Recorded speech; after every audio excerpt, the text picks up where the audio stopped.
Welcome back to Inside the 12. Pete Souza here alongside my man King McClure.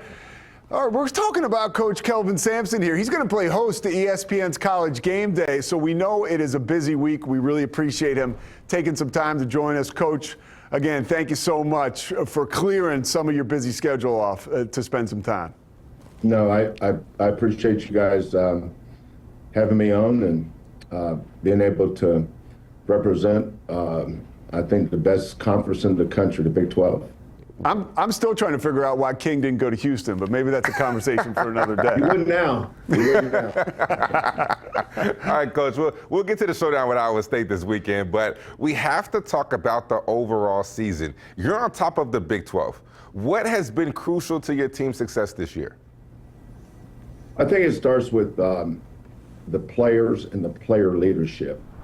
Most teams underachieve, King, because they have poor player leadership. It's not because they're not talented, it's because of the buy-in from your best players. We have two terrific leaders in LJ Cryer and Jawan Roberts. Those guys have both won at a high level.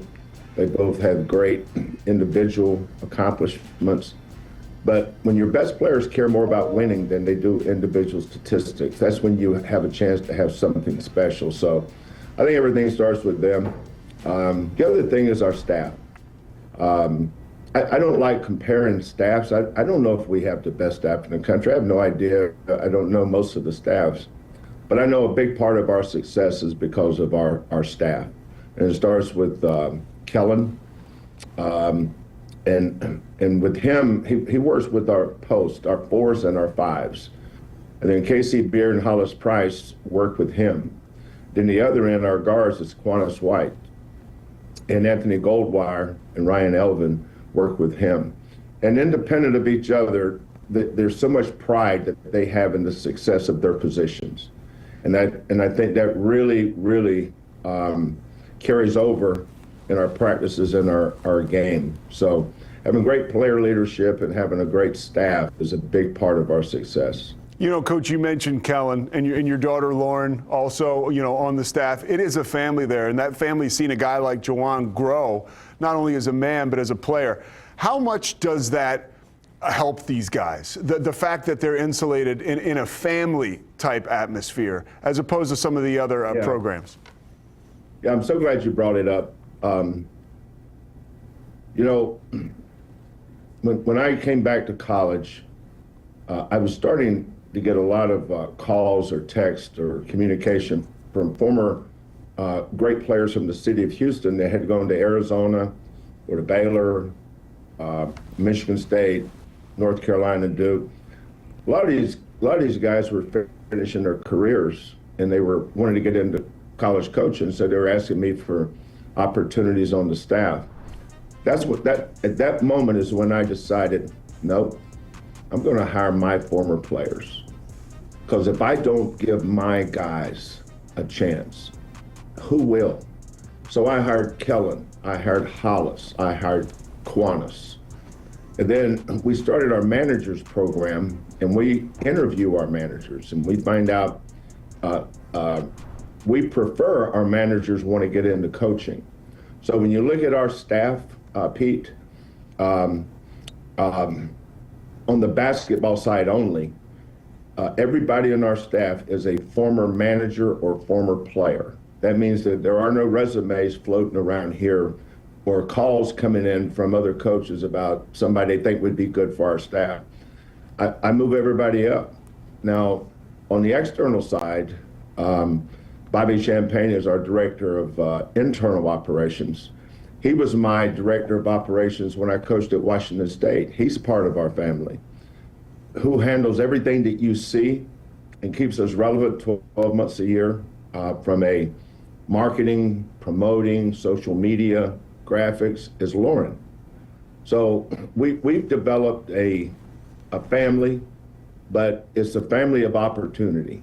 There's not a program that has the internal loyalty and then external work for something bigger than yourself, which is our program. And I think that has a lot to do with our success. No, Coach, you definitely have a culture, and I love every single thing about that. I love talking to you. What else I love is this top 10 matchup this weekend against Iowa State. Game day will be there, as we mentioned earlier. What does your team have to do in order to get the victory? Yeah, I think, we know who we are. So we're not going to have a lot of wild swings in how we play.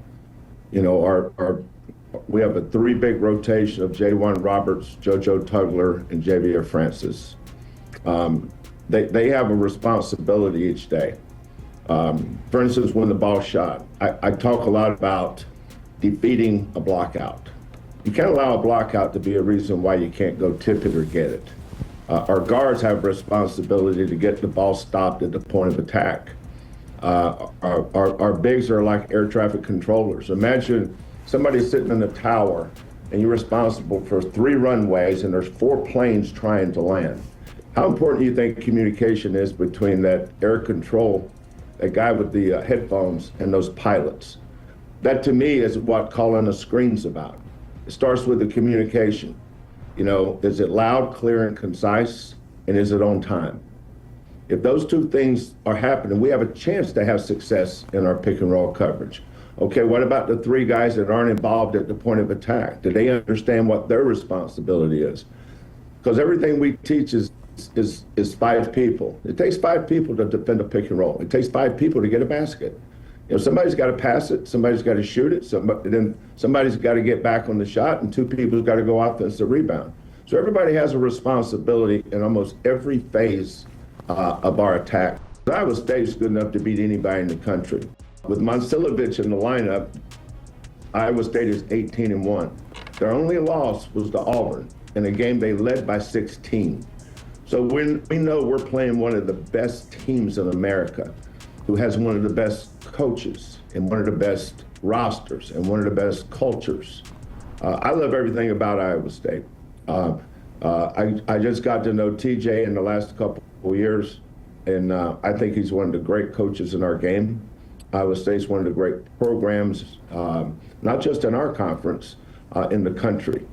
When you play against an Iowa State, you're not playing against this coach and that player, or this coach and these players. You're playing against a complete program. Well, a lot like Houston. Coach, you mentioned being on time. We got to keep you on time. I know you got practice coming up. Again, we really appreciate it. We could probably talk to you from now till next Tuesday. Yeah. So thank you so much. We wish you luck coming up this weekend. Thank you, guys. I appreciate you guys having me on. Safe travels and take care of yourselves. That was Coach Kelvin Sampson. I mean, doesn't get any better. It doesn't. I could talk to him for days and days. Love hearing his inspiring words. Love having him in the Big 12. All right, we'll step aside. When we come back, we're going to run you through the weekend of hoops that lies ahead in the Big 12.